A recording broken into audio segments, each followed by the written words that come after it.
मराठी माणूस कुठेही कितीही बिझी असला तरी मराठीसाठी तो नेहमीच अवेलेबल असतो. आर्ट किंवा कलेला भाषेचं बंधन नसतं.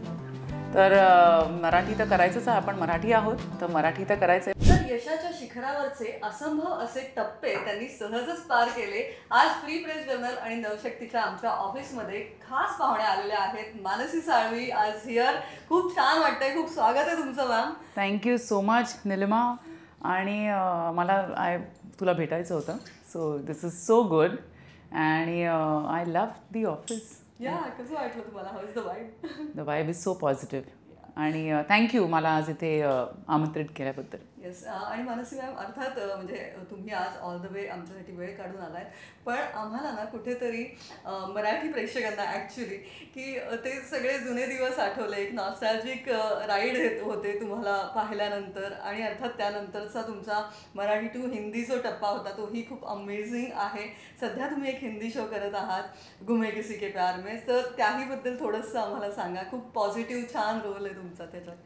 निलिमा, सर्वात चांगली गोष्ट ही आहे की खूप आधी जरी मराठी सिरियल्स केलेल्या असल्या की असंभव असली किंवा काय घडलं त्या रात्री, तरी प्रेक्षकांना अजून ते आठवतात. अगदी अगदी ते आजही मला होय होय होय की शुभ्रा म्हणूनच ओळखल्या जातात. आणि शुभ्राची ओळख कुठेतरी पुढे सुरू ठेवावी म्हणून खूप चांगल्या ओमेनने माझ्याकडे गुम है किसी के प्यार में आलं आणि त्याच्यामध्ये डॉक्टर ईशा भोसलेच्या भूमिकामध्ये ती चंद्रकोर बिंदी लावते. तर मी म्हटलं कुठे ना कुठेतरी तो एक टच आपण ठेवावा. तर हिंदी सिरियल असून सुद्धा मराठीमध्ये कधी कधी आम्हाला डायलॉग्स बोलायला मिळतात आणि मराठी संस्कृती असलेलं कुटुंब आहे, त्याच्यामुळे आय एम लकी. म्हणजे मला दोन्ही कल्चर्सचं सर्वात बेस्ट मिळतंय. नक्कीच. आणि अर्थातच हा प्रश्न तर येणारच आहे की मराठी प्रोजेक्ट कधी तुम्ही करणार आहात का? मराठी सिनेमा किंवा मराठी मालिका असेल, वेळ मिळणार आहे का तुम्हाला? आणि काही असं असणार आहे का आमच्यासाठी सरप्राईज?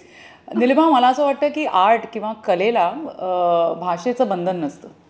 तर मराठी तर करायचंच आहे, आपण मराठी आहोत तर मराठी तर करायचं आहे. पण मला कुठेतरी असं वाटतं की मराठी जे आपले कॉन्टेंट क्रिएटर्स आहेत त्यांना असं वाटतं की मे बी मला मराठीसाठी वेळ नाही आहे. तो तुझ्या प्रोग्राम थ्रू मी सांगण्याचा त्यांना प्रयास करते की मराठी आपल्याला करायचं आहे आणि मराठी माणूस कुठेही कितीही बिझी असला तरी मराठीसाठी तो नेहमीच अवेलेबल असतो, वेळ काढतो. त्यामुळे निर्माता दिग्दर्शकांनी जरा इकडे लक्ष द्या. आपल्याला पुन्हा एकदा मानसी साळवींना त्या पडद्यावर पाहायचं आहे. आणि अर्थात घराघरात पोचलेला आपला चेहरा आहे मॅम. अतिशय प्रेम करतात तुमच्यावर चाहते. जेव्हा जेव्हा आजही ते तुम्हाला भेटतात, काय असतो तो फीडबॅक? काहीतरी आम्हाला सांगाल का? खूप छान. म्हणजे काय सांगू नये, आणि घरातली व्यक्ती म्हणून तुमच्याकडे पाहतात जेव्हा ते भेटायला येतात किंवा अगदी कोणी न ओळख असलेलं जेव्हा भेटायला येतं तेव्हा असं वाटतच नाही की ते मला ओळखतच नाही. ते अशा तऱ्हेने गप्पा सुरू करतात की म्हणजे ते खूप ओळखत आहेत. टी व्ही हा एक असा माध्यम आहे जो एक मास कम्युनिकेशनचा जरिया आहे आणि त्याच्यामध्ये तुम्ही घराघरांमध्ये पोचता. आणि मी तुला आश्चर्याची एक गोष्ट मी तुला सांगते, कितीतरी वेळा ना मी मास्क लावून जाते की म्हणजे नेहमीच आपण असे प्रेझेंटेबल मूडमध्ये नसतो ना, सो मी मास्क लावून जाते. पण जेव्हा ते माझा आवाज ऐकतात तेव्हा ते मला म्हणतात टी व्हीमध्ये येता ना तुम्ही.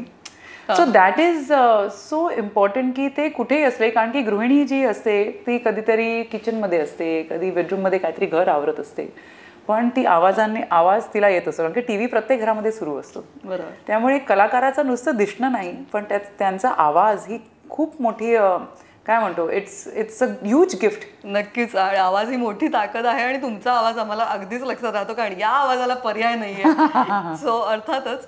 आणि अर्थात नाव you are a mother and you are an actress also. तर हे सगळं कसं तुम्ही बॅलन्स करताय? आणि अर्थात working woman in the industry, हे सगळं कसं बॅलन्स करता तुम्ही? आणि you are of course a boss lady, कारण तुम्ही स्वतः पण एक शो चालवताय. So how you are balancing all this? मला असं वाटतं Nilima, we women we are blessed to multitask. आपण सगळं ऑर्गनाईज करू शकतो. आपल्याला टाईम मॅनेजमेंट हे खूप नॅचरली येतं आणि आपण मुलांनाही तेवढाच वेळ देतो. आपण आपल्या आयडेंटिटी म्हणजे जे आपला जॉब आहे, जे आपलं करिअर आहे त्यालाही आपण तेवढाच वेळ देतो आणि आपल्या फॅमिलीला सुद्धा आपण तेवढाच वेळ देतो. हे आपल्याला नॅचरली येतं. त्यामुळे मला असं वाटतं because I am a woman हे सगळं तूही करतेस, मॅमही करतात, त्याच्यामुळे I think it comes naturally. आणि मला असं वाटतं प्रत्येकाकडे एक रिस्पॉन्सिबिलिटी असते आणि एक पॅशन असतं. तर ते दोन्ही जे माझं इन टीन्स आहे ते माझ्यासाठी पॅशन आहे. माझं जे टी व्हीचं काम आहे ते इट इज माय लाईव्हलीहूड. आणि ओमिशा जी आहे ती माझी रिस्पॉन्सिबिलिटी आहे. सो बाय गॉड्स ग्रेस सगळं मॅनेज होतं आहे. पण टीनेज हा एक असा फेज असतो की तो फार चॅलेंजिंग असतो. मग त्यासाठी आता मला स्वतःमध्ये फार बदल आणायचे आहेत.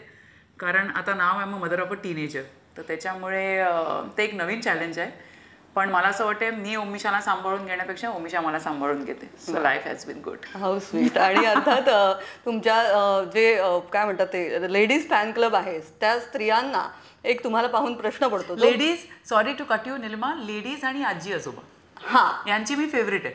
ओ वा. अर्थात. पण आता जो प्रश्न आहे तो त्या स्त्री वर्गाला पडलेला प्रश्न आहे. म्हणजे मलाही पाहिल्यावर हाच प्रश्न पडला एकदम की अरे मी खूप दिवसांनी भेटली तुम्हाला पण तुम्ही त्या असंभवच्या शुभ्रासारख्याच दिसताय अजूनही. तर what is the secret behind the fitness? Beauty is always there. What is the secret behind it? प्रत्येक स्त्री ही खूप सुंदर आहे.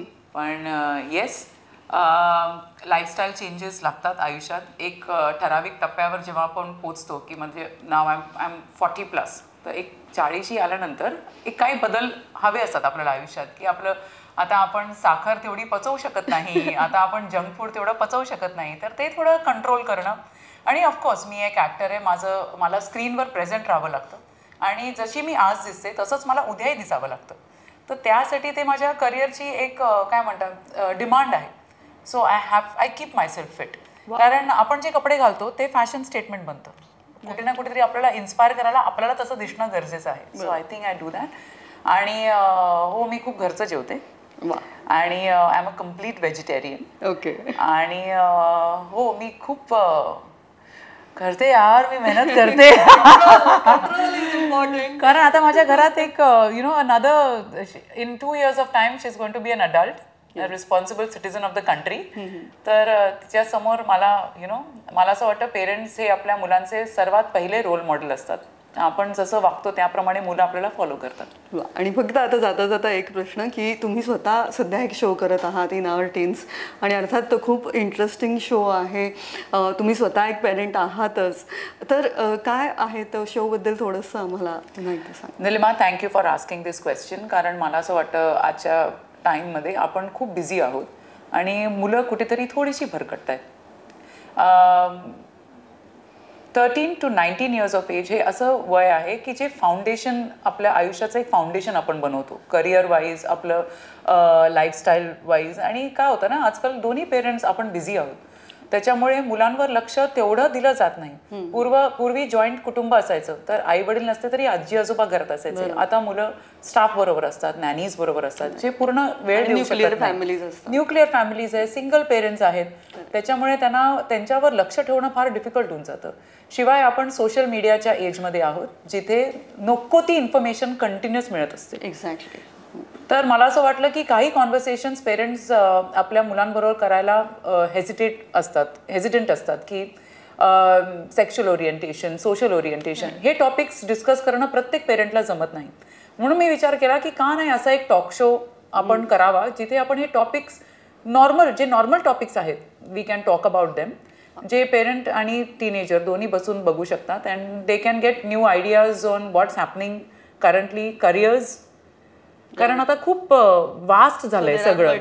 हो, आणि खूप लोकांनी चांगलं एका स्टेजवर आपल्याला एस्टॅब्लिश केलंय. मग ते लोक येऊन जेव्हा बोलतात, इट क्रिएट्स इट्स इन्स्पायरिंग. तर छोटा प्रयास आहे निलिमा, फ्रॉम माय एंड. छोटा प्रयास तो, पण युट्यूबवरची जर्नी खूप छान चालली आहे तुमची. आणि अर्थात ते वाढतच राहो. त्यामुळे अर्थात त्याहीसाठी शुभेच्छा. आणि तुमची सिरियल जी चालू आहे ती त्यासाठी शुभेच्छा. आणि लवकरच आमच्यासाठी मराठीत पण काहीतरी छान घेऊन या. तथास्तु टू दॅट.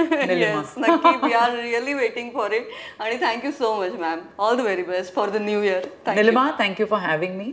आणि जाता जाता हे सांगेन, मी निलिमाबद्दल खूप ऐकलं आहे. That she really makes her guest very comfortable. खूप छान इंटरव्ह्यूज असतात निलिमाचे. सो मी निलिमाला आज पहिल्यांदा भेटते. And I am so happy to meet you Nilima. Thank you. I wish you all luck.